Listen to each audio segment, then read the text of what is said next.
Hey guys, welcome back to the channel Pokegemz, another super easy fun art project. Guys, I'm going to show you how to take a simple piece of paper using a couple materials and turn it into this awesome 3D geometric optical illusion.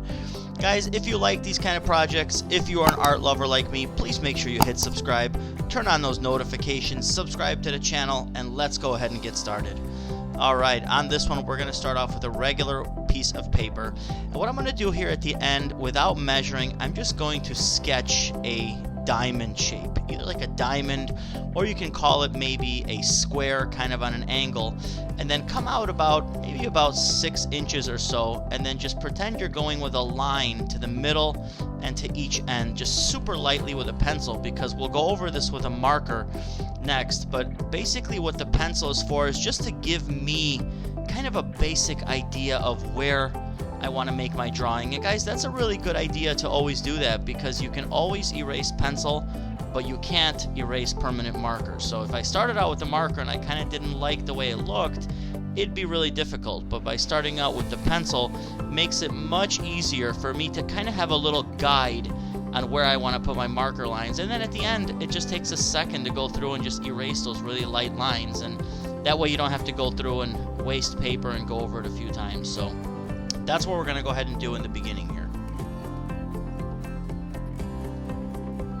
Alright, we've got our basic shape pretty much done.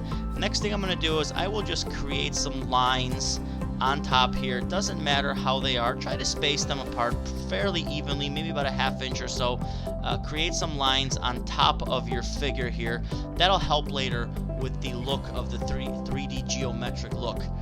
Alright, next thing I'm going to do is create some lines across the paper. Start at about halfway through your cone here, and then what you'll do is you'll gradually increase these. Now if you want, guys, you can go ahead and measure them, and then maybe start the first one at like ½ inches, then 3/4, then an inch, 1.25 inches, so on and so forth.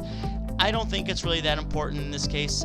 Just basically by making them wider and wider, later when we turn the paper, you'll see how this will help in the whole illusion effect.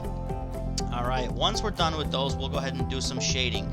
Now what you'll do is the top part here, I'm going to shade a little bit darker.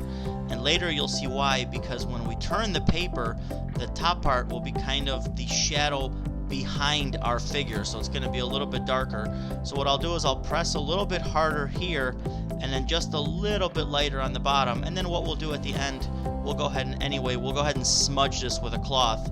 But you see how we're going a little bit darker near the bottom, and then just kind of gradually working our pencil and just barely touching it. And I'm using a charcoal pencil here, guys. You can go ahead and use regular pencil. I went ahead and used charcoal because it does turn out really nice. Alright, next thing I'll do is I'll take my smudging cloth and super lightly I'll go through and just smudge this, just to give it that effect of going from dark to light. And then once I have my cloth kind of dirtier, what I'll do is I'll go over the top square just a little bit, just so it really pops off that paper nicely and isn't just like a very plain white.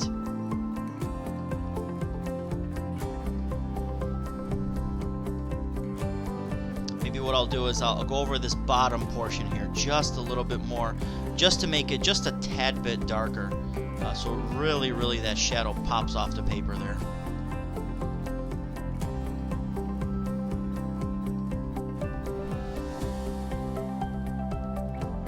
Alright guys, the next thing we're going to do is we're going to take our ruler and we're going to create our shadow.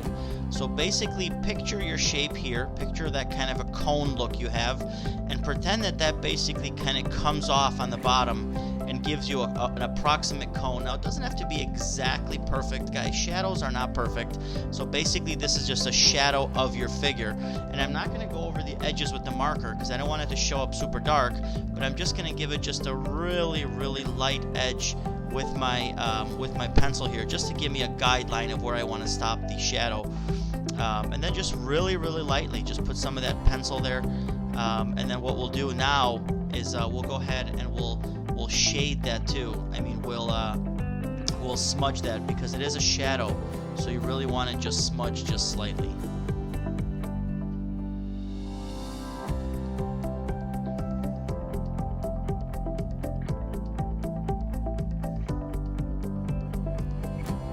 Alright, I think that's pretty easy. Next thing we'll do, guys, here's a little trick.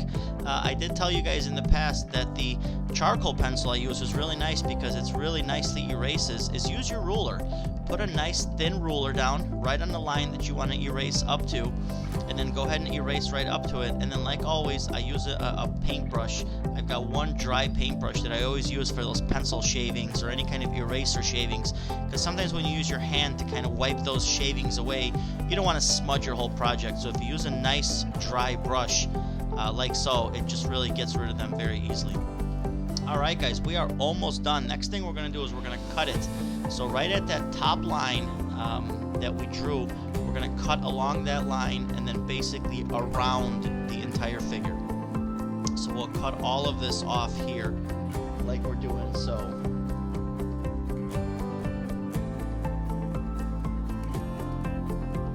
Don't forget, guys, if you are underage or you don't have scissors, maybe have an adult help you cut this, or be really careful. Make a nice straight cut, and we're basically done, guys. Now look what happens when you move the camera away. Doesn't it look like it's literally standing up off the paper?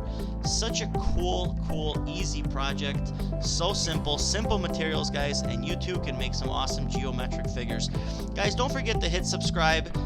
Subscribe to me also on Instagram and TikTok. We do post on TikTok every single day.